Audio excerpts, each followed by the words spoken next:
Okay, we're at the midpoint of round number 5. Germany bought a couple submarines,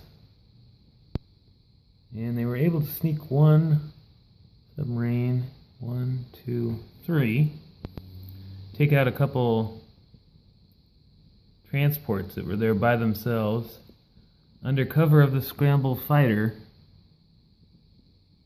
But there's no destroyer to see the sub. Fighters can't scramble, hit the sub took out the transports. Second time I've forgotten that rule. One time it was down in Australia.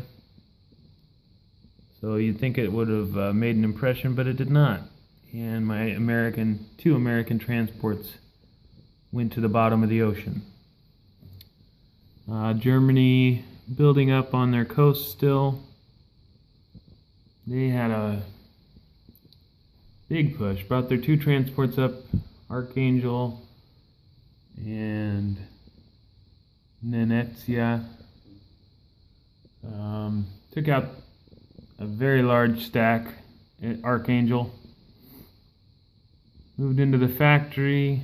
Their planes are still up here. Fighters and TAC bombers still up on the Russian front.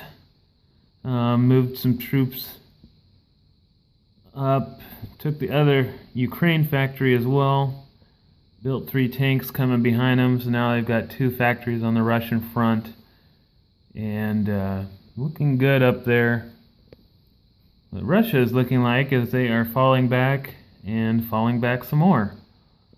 They have 44 infantry units in Russia.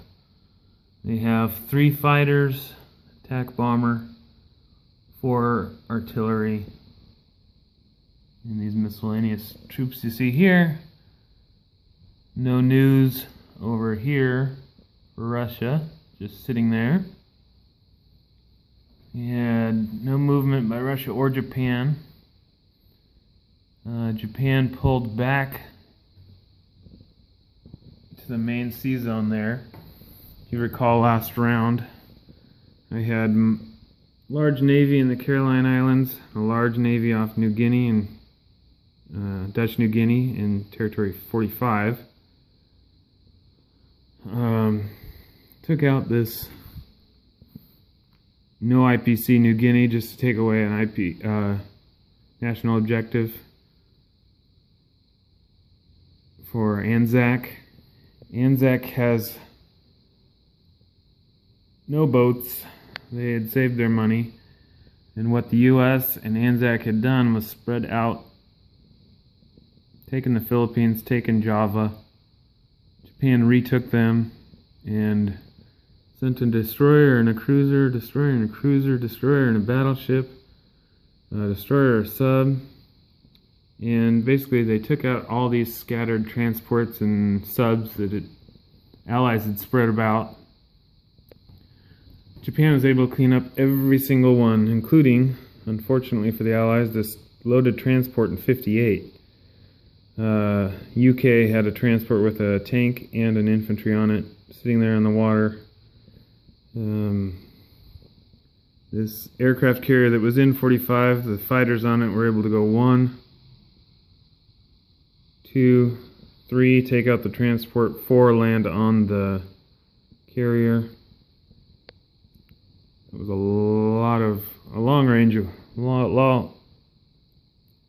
long way to go, but they took it out. Japan was also able to come down and take Malaya.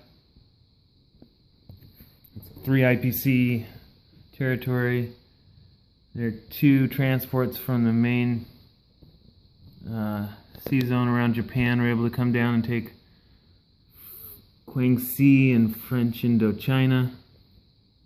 And then they took, their miscellaneous planes and troops and basically made another surge back. Every round it's been going back and forth, and looks like it will continue for another round at least. Japan's looking pretty strong right now, but they always seem to be looking pretty strong at the end of their turn. And then after China and UK go, they don't look so strong. Anzac does have a lot of money in the bank. US has a large navy. Not sure what they can do with it as far as Japan's scramble ability here. But we will see what happens when the Allies plus Italy get their turn in 5. Second half of round number 5 coming up. Okay, we made it through 5 rounds. We are starting round number 6. It's Germany's turn. See here, US built a destroyer, transport, looking to ferry some units over to the main island. Great Britain, UK bought a battleship destroyer as a blocker to protect these boats a little bit better. Still got a couple fighters down there to scramble. There's 4 American fighters up here. Germany, we already saw, they bought some subs. The big news, the Mediterranean. Great Britain went before Italy. They had bought 3 submarines, and they had positioned their fighters, 3 here, 2 on the carrier, 2 there on an airbase, and were positioned to attack Italy next turn. Instead, Italy had decided to attack them. They brought in 2 transports with 4 guys in an attempt to take Egypt. If they did happen to get through, they did not. They wiped out most of the Navy, including the carrier and fighters, but there's still a cruiser and a battleship and a transport there, which is plenty to rebuild, as Italy lost their fighters, their battleship, their 3 cruisers, their 3 destroyers, and a bomber. So those transports retreated but are loaded and going to be destroyed soon. Italy moved up here, pushed forward, actually got 1 IPC territory. Every little bit helps. You saw Russia's huge stack, but Germany is closing in.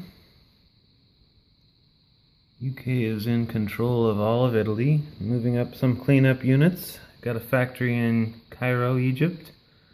They will be rebuilding that navy soon and threatening Southern Europe. Over here we have China push back.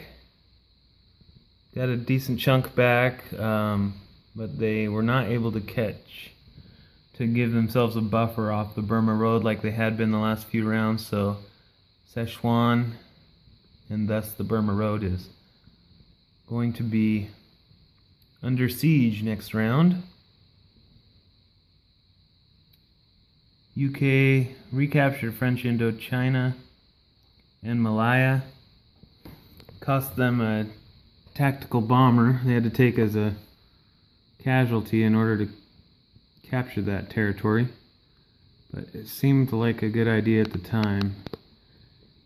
Every unit that far south is dangerous, and having a naval base with that navy right there gives them a lot more reach into Anzac territory. So I kind of just wanted to make sure they didn't have a chance to put a factory on there, didn't have a chance to use the naval base, didn't have a chance to use that extra 3 IPCs, all of the above. Anzac had saved a bunch of money, so not only did they take out a transport in 42 with their fighters, they also built a carrier, transport, and destroyer. They were actually limited by their minor industrial complex, so they had some money left over. Should be able to push out a few more naval units next round as well. They got 0 national objectives, so that's basically means their income is only 10. So that's not doing too great, but they are in a position to rebuild a little bit. US converged on Midway and bought a little naval base.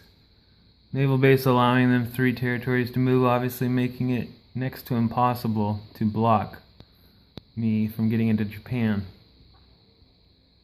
I've got 6 fighter attack bombers on carriers, 1 fighter on that air base, and purchased 3 attack bombers which can reach 1, 2, 3, 4, 5 and land on the meet the carriers there. The ones on the carrier and the air base, 1, 2, 3, 4.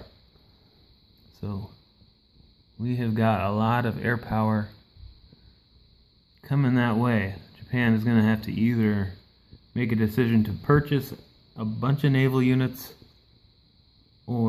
and get out of there, because they have no reinforcements within range. Those units do not have a naval base. They are 3 spaces away. Everything else is even further. So, the US is looking strong up there. Either going to require a large IPC payout for Japan to hold that territory, or the US is going to be moving in to Sea Zone 6 soon. So we will see what happens there during round number 6.